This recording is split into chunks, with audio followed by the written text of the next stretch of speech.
봉독해드린 이 본문의 말씀을 중심으로 잊지 말고 기억하라, 이런 제목을 가지고 함께 말씀을 나누겠습니다.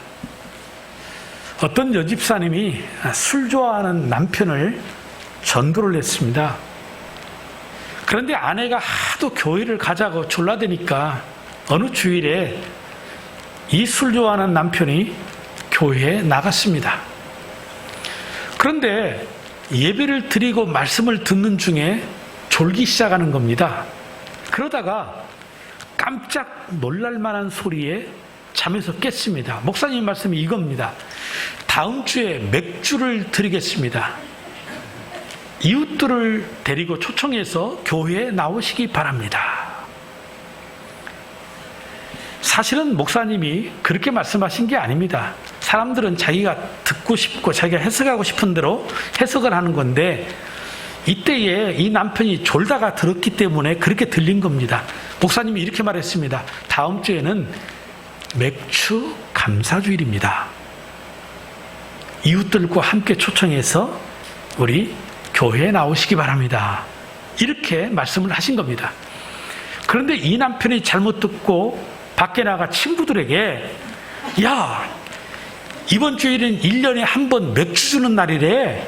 그러니까 우리 교회 가자. 그러니까 친구들이 어이가 없어서, 야, 이놈아 정신 차려. 세상에 맥주 주는 교회가 어디 있냐.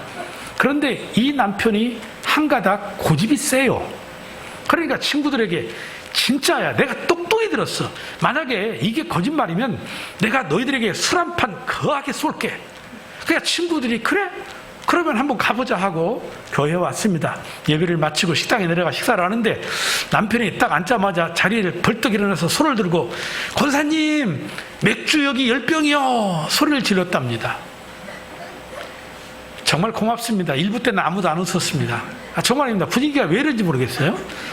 1부 때는 그냥 많이 있다가 가시는 것 같고, 2부 때는 그래도 반응이 있어서 제가 좀 좋습니다. 맥주 준다고 전도가 들린지는 모르겠지만 참 웃을 수 있는 한 약인 것 같습니다. 다음 주일은 맥주 주는 날이 아니고 맥주 감사 주일입니다. 신명기 16장은 이스라엘 백성들이 약속의 땅 가나안 땅에 들어가서 살아갈 때에 반드시 지켜야 될 절기에 대해서 말씀을 해주고 있습니다. 이스라엘의 절기는 3대 절기가 있습니다. 유월절, 그리고 77절, 그 다음에 수장절입니다. 이 유월절이라고 하는 것은 이스라엘 민족의 해방날을 기념하여 드리는 절기입니다. 애굽에서 430년간 종살이하던 이 이스라엘 백성들을 하나님께서 모세를 통하여 건져내시고 저 종의 자리에서 하나님의 자녀의 자리로 옮겨주신 날인 것입니다.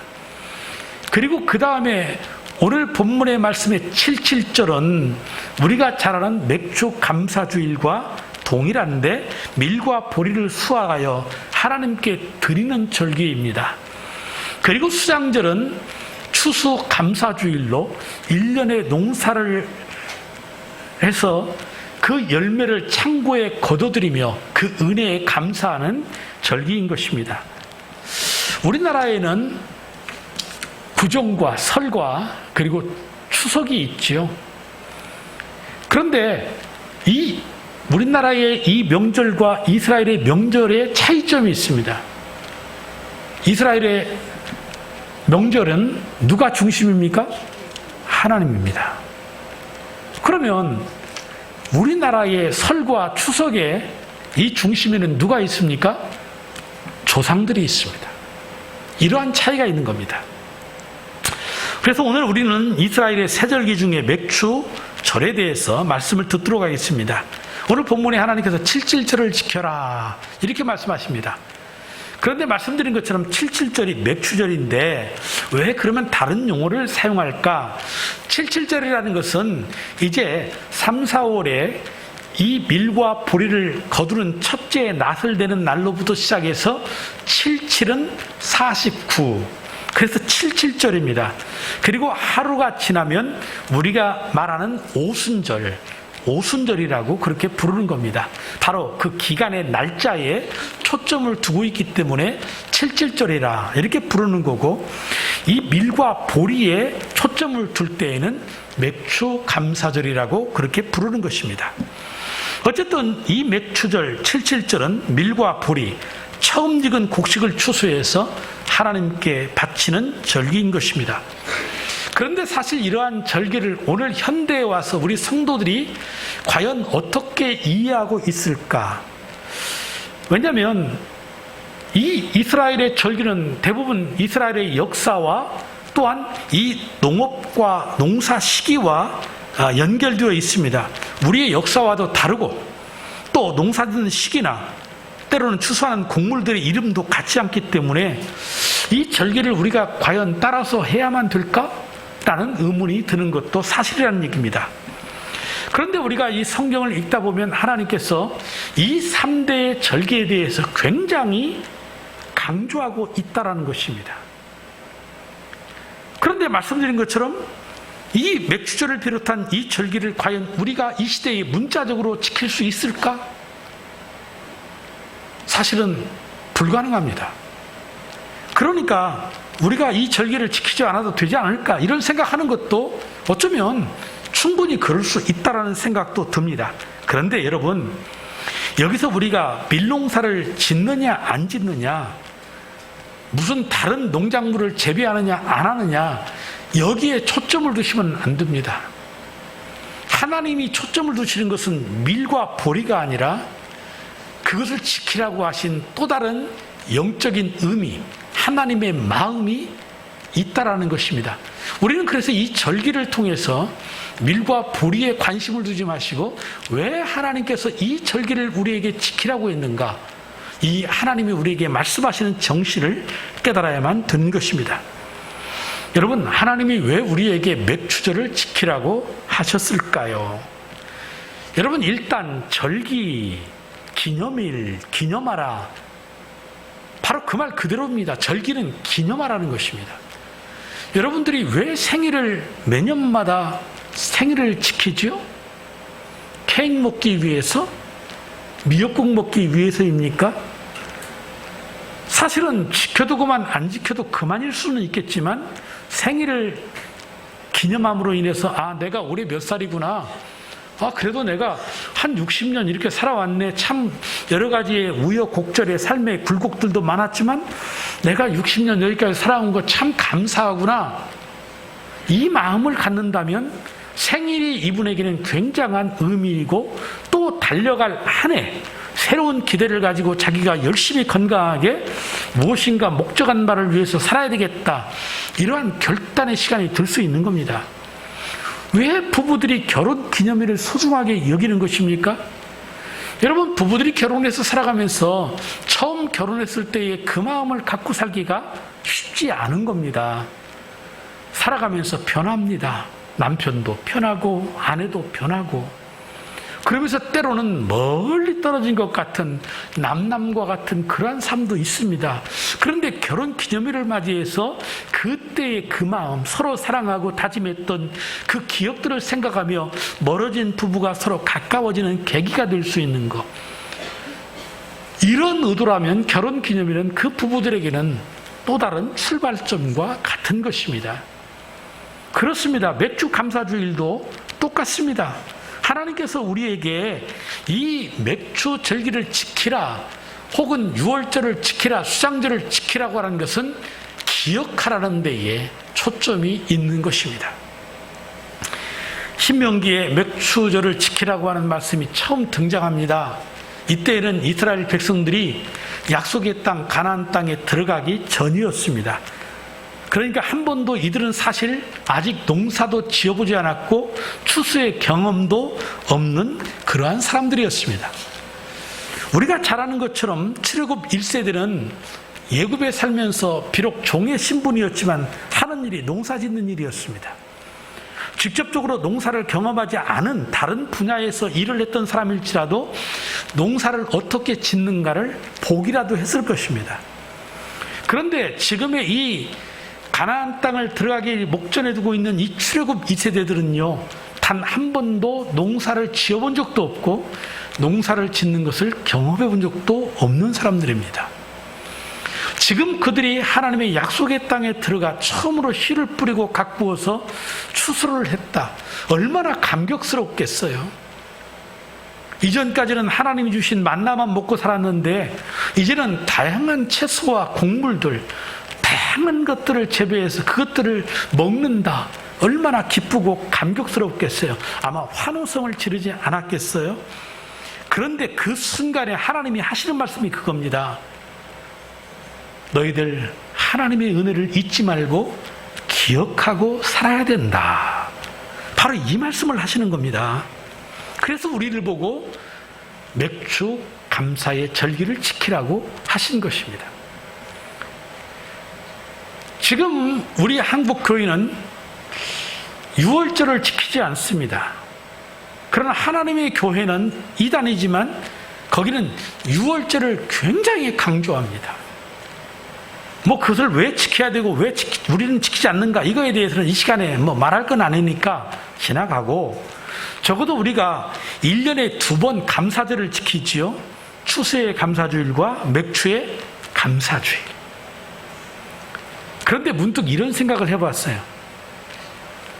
아니, 하나님이 1년에 한 번만 지키라고 하시지 왜 또 1년에 2번이야? 또 이렇게 생각하실 분도 있을 수 있을 것 같아요. 아니, 이걸 갖다가 한 5년에 한 번씩 지키라고 그러지 왜 이렇게 자주 지키라고 하시지? 라고 생각할 수도 있다는 얘기입니다. 우리는 무엇에 초점을 두느냐에 따라서 이 생각들이 달라질 수 있어요. 그런데 어떻게 보면 현대의 오늘 제 자신과 우리 모두의 현대 교회와 성도들을 이렇게 바라보면서 제 개인적인 생각입니다만 1년에 2번도 적다. 왜입니까? 우리는 하나님의 은혜를 기억하고 살지 않는 시대이기 때문에 그렇습니다. 하나님을 믿지 않는다, 이렇게까지는 말하지 않겠어요. 그런데 하나님을 믿는다고 하면서도 하나님의 은혜를 기억하지 않고 살아간다? 이게 결국은 신앙의 위험성이고 우리가 얼마든지 하나님을 떠날 수 있는 거라는 얘기잖아요. 하나님이 아닌 그 다른 어떤 것을 추구하고 그것들을 의지하며 살 수밖에 없는 연약한 존재들이 바로 나 자신이구나. 나 자신이구나. 그런 생각을 해보았습니다. 여러분, 우리가 현재의 풍요로움에 빠져서 이미 베풀어 주신 하나님의 은혜를 망각하면 안 됩니다.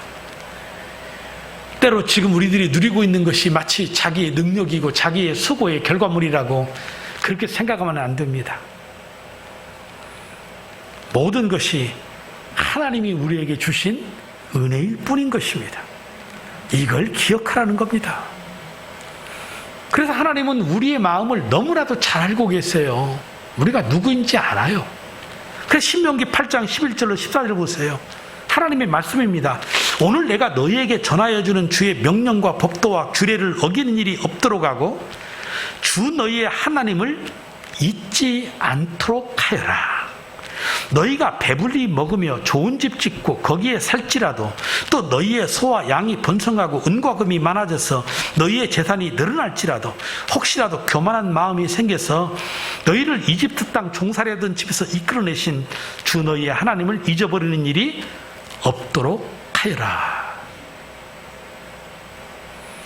이 말씀 보면 잘 먹고 잘 살고 이 이야기가 중요한 게 사실은 아니에요. 뭐예요? 종되었던 너희를 저 애굽 땅에서 건져낸 이 하나님의 은혜 기억해라. 이겁니다. 이것이 하나님과 나와의 관계성입니다. 이게 우리가 영원히 기억해야 될 거예요. 죄인된 우리를 하나님이 나를 구원하셔서 자녀 삼아 주셨다. 이거 잊지 말라는 거예요. 근데 이것을 어떻게 어느 때 잊어버려요? 배부르고 잘 먹고 잘 사니까 하나님이 필요가 없는 거예요. 하나님의 은혜 별로 중요하게 생각하지 않아요. 그래서 하나님이 이 절기를 통해서 내가 너희들에게 베푼 이 은혜를 결단코 잊지 말아라. 잊지 말아라. 그 얘기 하시는 겁니다. 그리고 계속해서 신명기 8장 17절로 18절에도 거듭 강조해서 말씀하십니다. 하나님의 말씀입니다. 너희가 마음속으로 이 재물은 내 능력과 내 손의 힘으로 모은 것이라고 생각할 것 같아서 걱정이 된다. 그러나 주 너희의 하나님이 너희의 조상에게 맹세하신 그 언약을 이루시려고 오늘 이렇게 재산을 모으도록 너희에게 힘을 주셨음을 너희는 기억해야 된다. 여기에서 초점이 뭡니까? 재산입니까? 아닙니다. 하나님이 재산을 주셨다라는 건 맞는데 왜 줬느냐? 언약을 이루게 하시려고 주신 것이다. 그러니까 우리는 목적과 수단을 잊어버리면 안 돼요. 근데 신앙생활 하시면서 종종 목적은 사라지고 자꾸 수단만 가지고 신앙생활을 하는 거예요. 그러니까 힘든 거예요. 목적이 어느 순간에 사라져버려요. 목적이 다른 것이 되어버리는 거죠. 그러니까 그거 붙들고 씨름하다 보니까 시험 들고 어려움 당하고 고난 당하고 조금만 어려움이면 원망하고 불평하고 그러는 겁니다. 결단코 목적과 수단을 우리는 혼동하면 안 되는 것입니다. 그래서 하나님께서 이 맥추절을 지키라고 하신 그 이유는 바로 그겁니다. 너희들의 삶을 돌이켜보아 내가 너희들에게 베풀어 주신 그 은혜, 구원의 은혜, 종되었던 삶에서 하나님의 자녀되게 한 은혜, 변방의 그 부족의 작은 나라가 이제는 왕성한 하나님이 주인된 하나님의 약속의 나라, 이거 이루어주신 하나님 잊지 말아라. 이것이 맥추절을 지키라고 하신 하나님의 이유인 겁니다. 그런데 이스라엘 백성들의 삶을 보십시오. 애굽에서 종살이하던 저들을 구원해 주신 하나님의 은혜가 얼마나 감사합니까? 그런데 저들은 조금만 시간이 지나자 홍해를 건너자마자 원망하고 불평했어요. 조금만 물이 없어도 원망하고 불평하고, 고기 먹고 싶다고 불평하고, 물 없다고 불평하고. 그래요. 그거 중요해요. 물 있어야 살지요. 먹어야 살지요. 고기도 먹고 싶은 게 뭐가 잘못이에요? 아니, 소고기 에이 뿔뿔 좀 먹고 싶다는데 그게 뭐 죄예요? 아닙니다. 드실 수 있다면 드세요. 괜찮아요. 그런데 그게 중요하지 않아요. 그것보다 더 중요한 것 있다. 그런데 그거 잊어버리고 조금만 어려움이 생기면 원망하고 불평하고. 마귀가 제일로 좋아하는 사람 누구게요? 원망과 불평하는 사람. 마귀가 제일로 좋아하는 사람이 원망과 불평이 가득한 사람이에요. 그래서 우리는 이런 우리의 연약함을 깨닫고 이런 절기를 통해서 하나님이 우리에게 베풀어 주신 그 은혜를 기억하고 살아가자. 이것이 하나님이 우리에게 맥추 절기를 허락하신 이유인 줄로 믿으시면서 하나님 앞에 감사하는 삶을 살아가시기를 주님의 이름으로 축복합니다. 하나님의 은혜를 결단코 잊지 마십시오. 그렇다면 어떻게 하는 것이 맥추절을 잘 지킬 수 있는 것일까? 오늘 본문의 10절과 11절에서 우리에게 세 가지를 말씀하고 계십니다. 첫째, 예물을 드려서 감사를 표현하라고 하십니다. 10절입니다. 하나님의 말씀입니다. 그리고 주 너희의 하나님이 너희에게 주신 복을 따라 마음에서 우러나오는 예물을 가지고 와서 라고 말씀하고 있습니다. 여러분, 이스라엘 백성들이 가나안 땅에 들어가서 첫 농사지어서 그 얼마나 기쁨이 컸겠는가, 이 말씀 드리지 않았습니까? 그런데 착각하면 안 됩니다. 우리가 힘쓰고 노력해서 이것을 얻었다? 아니라는 겁니다. 하나님이 우리에게 이것들을 키울 수 있도록 햇볕 주시고 물 주시고 공기 주시고, 이 은혜 아니면 우리 살 수 없습니다. 여러분, 저는 어머니하고 통화를 하면 어머니가 한숨이 땅이 꺼지도록 해요. 왜 그런 줄 아세요? 여기 계신 분들은, 어르신들은 모르지. 왜? 농사 안 지으시니까. 근데 우리 어머니 농사를 지으니까 땅이 꺼지도록 한숨을 짓는 건 왜요? 비가 안 온다라는 거예요. 비가 안 오니까 농사를 지어서 피는 뿌려놨는데, 그러니까 이 80 넘은 노모가 그 물을 집에서 그걸 받아다가 그 넓은 밭에 준다고 주면 그게 주어지겠어요? 그 일을 하는 거예요. 그거 키워보겠다고. 아니, 그거 안 키우셔도 사실 수 있는 분이신데 평생에 농사를 지으신 어머니시라 물을 주겠다고. 아마 농작물 값이 올라도 여러분 이해하셔야 합니다. 정말 수고로 이 농사를 지어보려고 몸부림을 치는 겁니다. 그런데 이제 이상기후가 생겨서 우리나라도 가물 때는 그렇게 가물다가 비가 올 때는 한꺼번에 폭포처럼 쏟아져 버립니다. 비가 또 많이 오면 어떻게 됩니까? 농작물이 다 녹아버려요. 잎이 다 녹아버려요. 흐물흐물해져서. 마치 아이들이 그러잖아요. 밥 먹을 게 없다고 그러면 뭐 먹으면 된다고 그래요? 나만 먹으면 되죠. 이렇게 말하잖아요. 여러분, 어느 순간에 우리가 쌀 떨어졌어. 그럴 때 마트에 가서 사면 되지. 근데 마트에 가서 쌀을 사려고 하는데 쌀이 없을 수 있습니다. 그런 날이 온다는 얘기입니다. 지금 세계 곳곳마다 방송이 되지 않아서 그렇지 열악한 환경에 있는 국가들은 데모들을 하고 있습니다. 그들이 데모하는 이유가 뭔지 아십니까? 우리에게 자유를 달라. 아닙니다. 그들이 지금 길거리에 나와서 부르짖고 있는 소리는 뭐냐면 우리에게 빵을 달라는 겁니다. 거저 달라는 것도 아닙니다. 그래서 빵가게가 문을 열었는데 그 빵을 구하겠다고 아침부터 줄이 끝이 보이지 않도록 서 있습니다. 그런데 아무리 빵을 만드는 제과점이라도 한계가 있잖아요. 어느 정도 지나가니까 오늘 여기까지입니다. 문 닫습니다. 이 사람들이 거리에 나와서 우리에게도 빵을 달라는 겁니다. 못 살겠다는 겁니다. 배고파 죽겠다는 겁니다. 왜 그렇습니까? 우크라이나에서 밀수입이 80%가 되는 나라인데 그게 끊어진 거예요.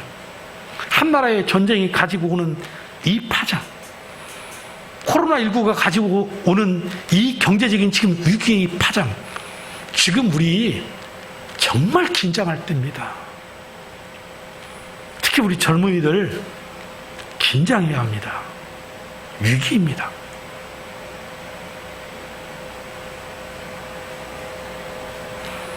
우리가 아무리 수고하고 노력해도 하나님이 열매 맺게 해주시지 아니하면 우리가 아무것도 얻을 수 없습니다.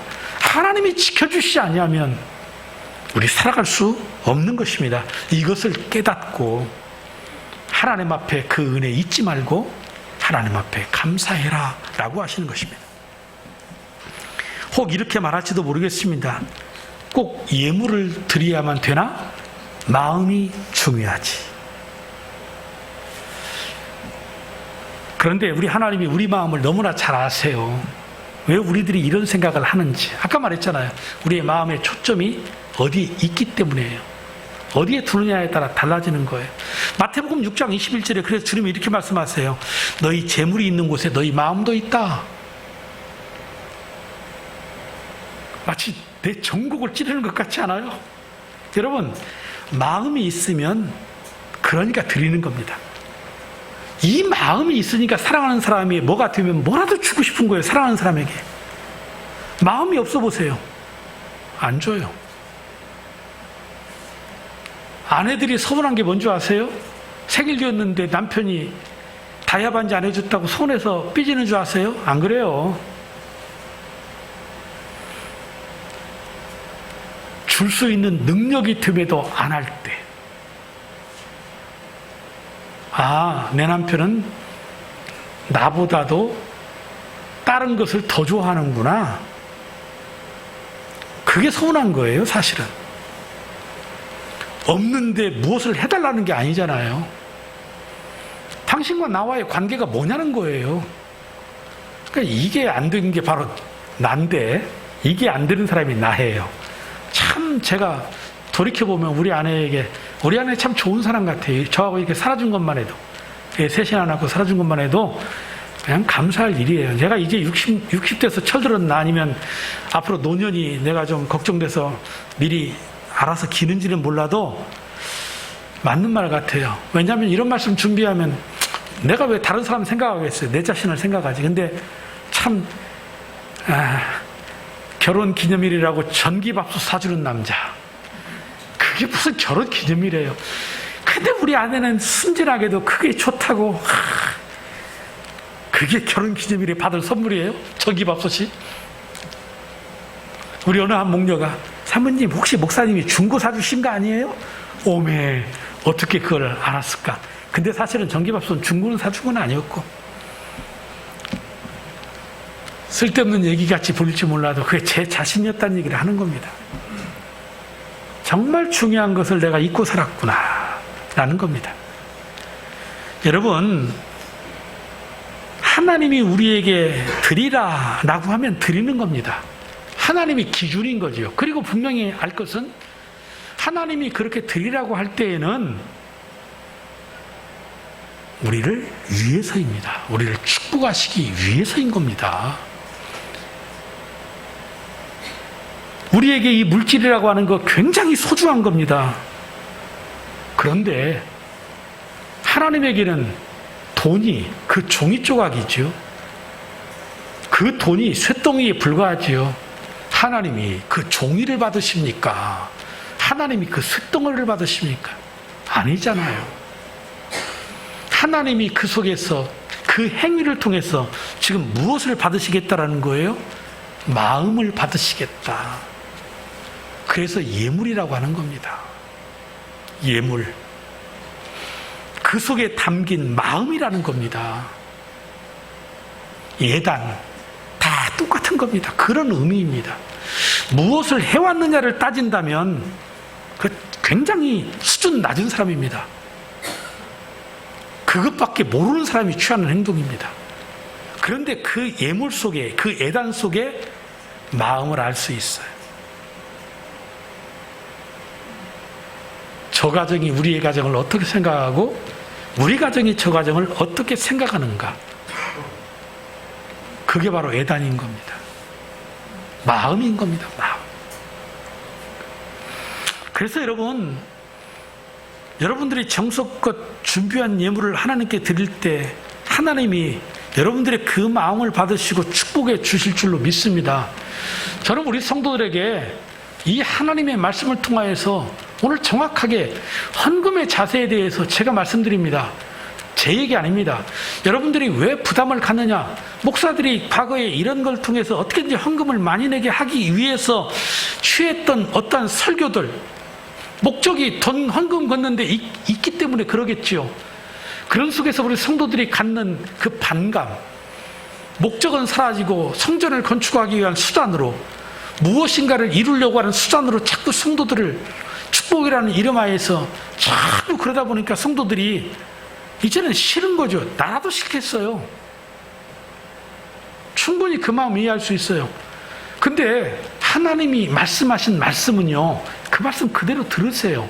그래서 하나님이 얼마나 섬세하게 우리에게 이 헌금의 자세에 대해서 이야기하는지, 여러분 누가 뭐라고 해도 이 말씀의 기준대로만 하고 사세요.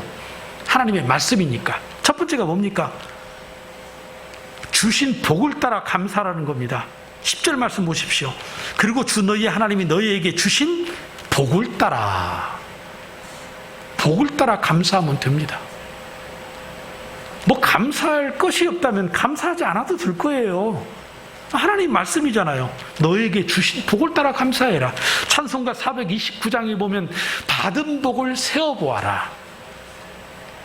받은 복을 세어서 하나님께 감사라는 것입니다. 어렵게 생각하지 마십시오.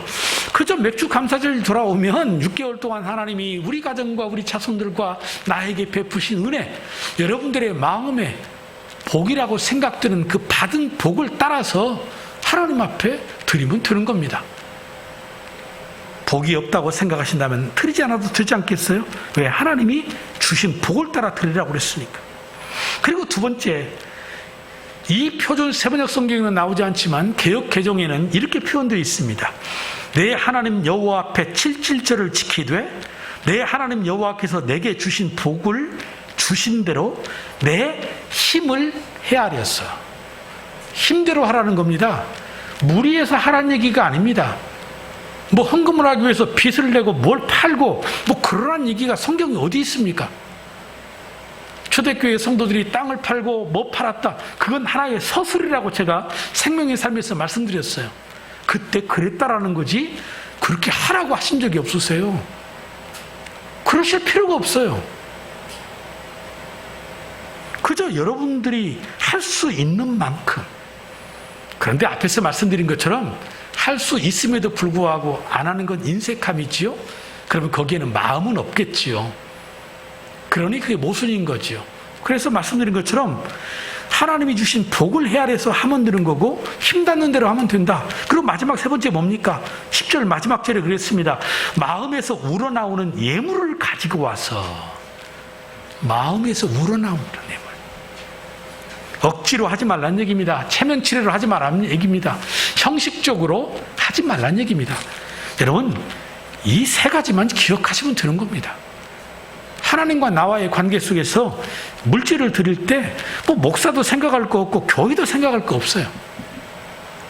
이 하나님이 말씀하신 세 가지, 하나님 말씀이니까 이것만 기준 삼으시면 전혀 문제될 게 없습니다.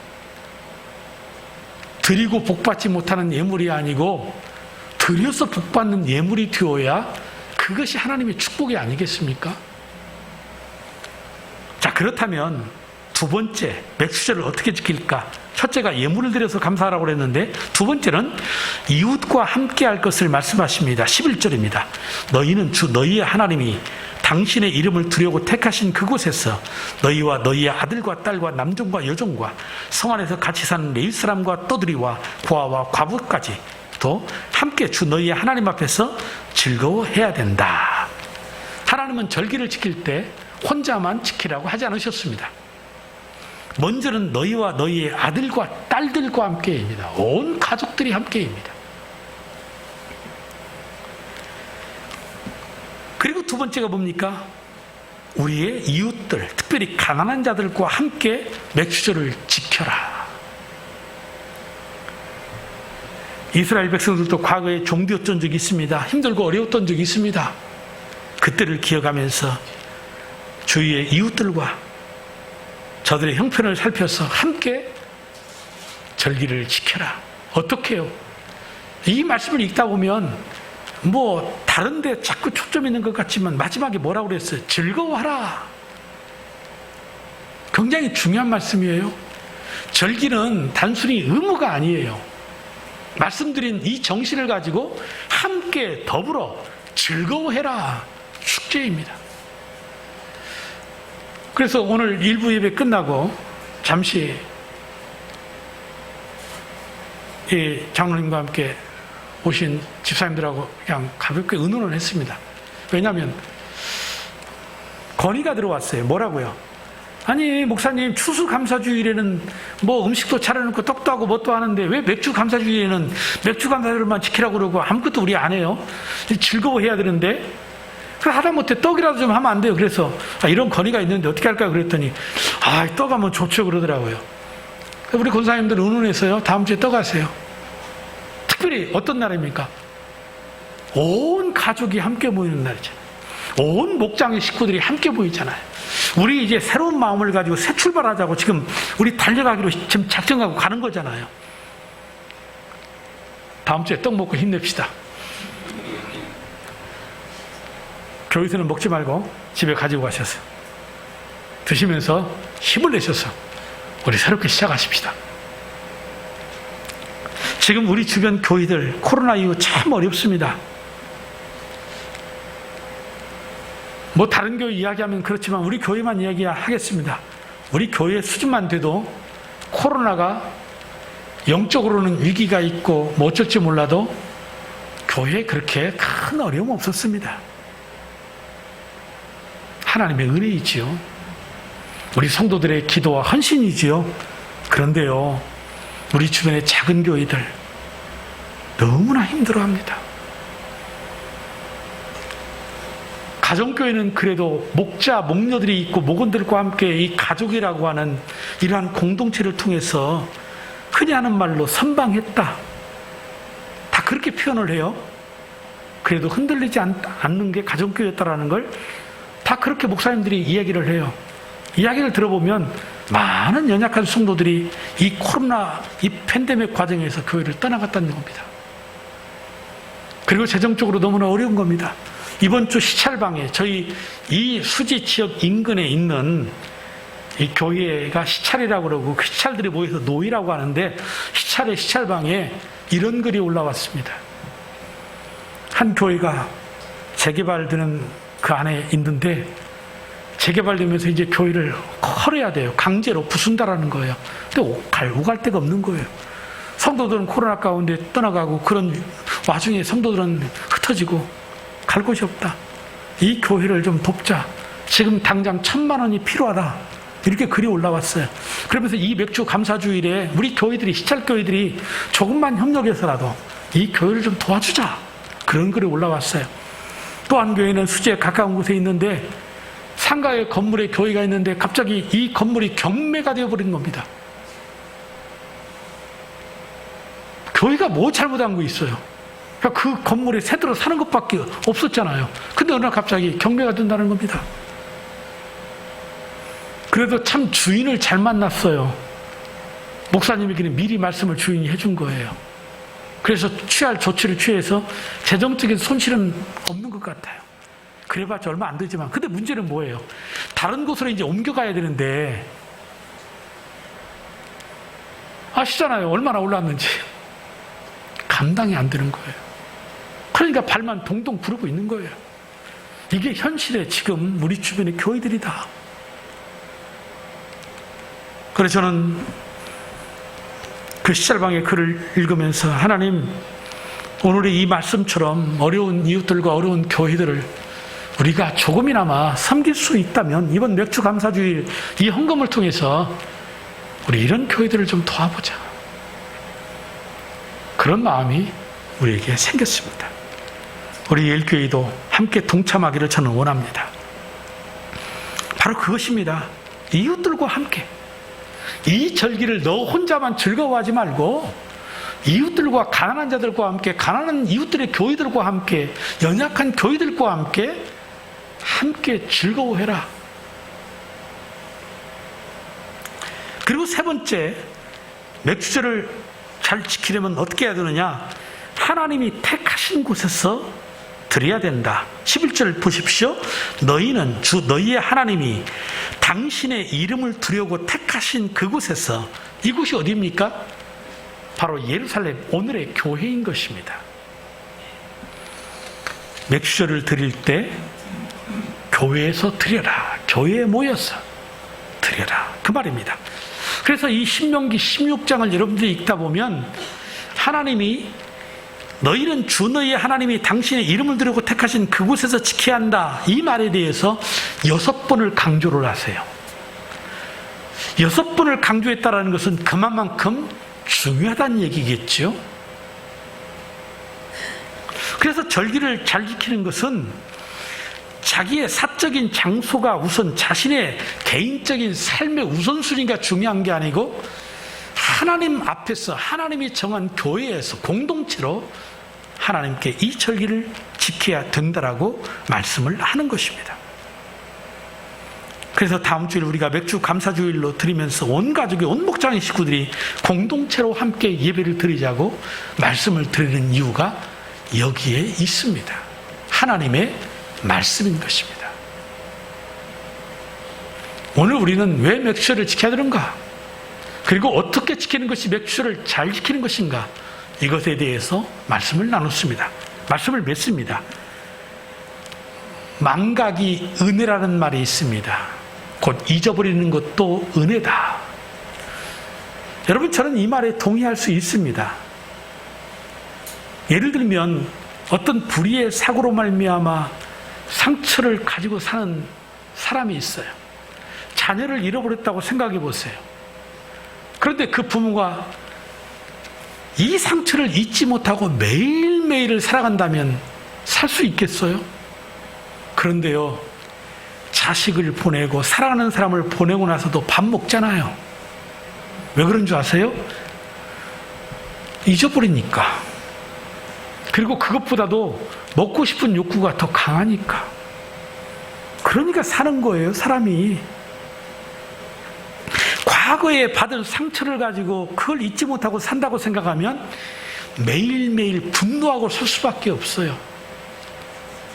삶이 지옥 같을 겁니다. 그런데 우리에게 영원히 잊지는 못할 것인지는 모르겠지만 순간순간 잊게 하시니 우리가 오늘을 살아가는 겁니다. 그래서 망각도 은혜라고 하는 것입니다. 그런데 성경은 우리에게 말합니다. 절대로 다른 건 모든 건 다 잊어버려도 괜찮다. 그런데 절대로 잊어버려서는 안 되는 거 하나 있다. 그게 뭡니까? 하나님의 은혜를 잊지 말아라 라는 것입니다. 하나님이 우리에게 베풀어 주신 은혜를 잃어버리는 것은 마치 은혜를 받고도 그 은혜를 잃어버릴 때 우리가 저런 짐승반도 못한 사람이라고 얘기하는 것처럼 짐승반도 못한 사람이 되는 것입니다. 하나님이 우리에게 절기를 허락하신 이유는 오직 하나입니다. 하나님이 우리에게 베풀어 주신 은혜를 기억하라고 하시는 것입니다. 그러므로 다음 주 맥주주의를 맞이해서 한 주간 마음으로 준비하십시오. 한번 하나님이 내게 주신 그 복이 무엇인지 한 번 정도 깊이 생각해 보십시오. 저에게도 그 어느 때보다도 남다른 절기입니다. 이제 벌써 제가 암수술하고 3번이나 하고 지금 4년째를 살고 있습니다. 와, 저는 사실 이렇게 오래 살 줄 몰랐어요, 처음에. 그래서 제가 살 준비하고 죽을 준비를 동시에 한다고 그랬었어요. 참 울기도 많이 울었어요. 근데 제가 이게 4년째 살고 있습니다. 지금 생각하면 나는 이거 끄떡없이 살 것 같아요. 기분 나쁘세요? 그러지 마시고 저는 제게 진짜 이게 은혜구나. 하나님의 은혜구나. 은혜예요, 은혜. 이 말씀 준비하면서 제 자신이 그런 생각이 들어요. 야, 너 벌써 3년째 살고 있다. 와, 너 여전히 쌩쌩하다. 얼마나 감사한지요. 성경이 말씀하는 절기에 은혜가 있는 겁니다. 그래서 예물을 드려서 감사를 표현하시고 이웃과 함께 맥주 감사절의 기쁨을 함께 누리시고 그리고 이 교회 성전을 중심으로 하나님 앞에 함께 이 절기를 지키기를 원하는 것입니다. 구원과 신앙은 개인적인 것입니다. 하지만 구원받은 사람은 공동체적이어야 합니다. 우리가 맥주절의 진정한 의미를 알고 이 정신을 알고 지킬 때 절기가 회복되고 교회가 회복되지 않겠습니까? 바라기는 우리 성도들 모두가 맥주 감사주일 맞이해서 2022년도 상반기 기쁨으로 나아가며 평안으로 인도함 받는 이 축복의 은혜를 주신 하나님을 잊지 말고 기억하시를 바라고 2022년도 하반기 남겨진 6개월도 이 은혜 속에 살아가시기를 주님의 이름으로 축복합니다.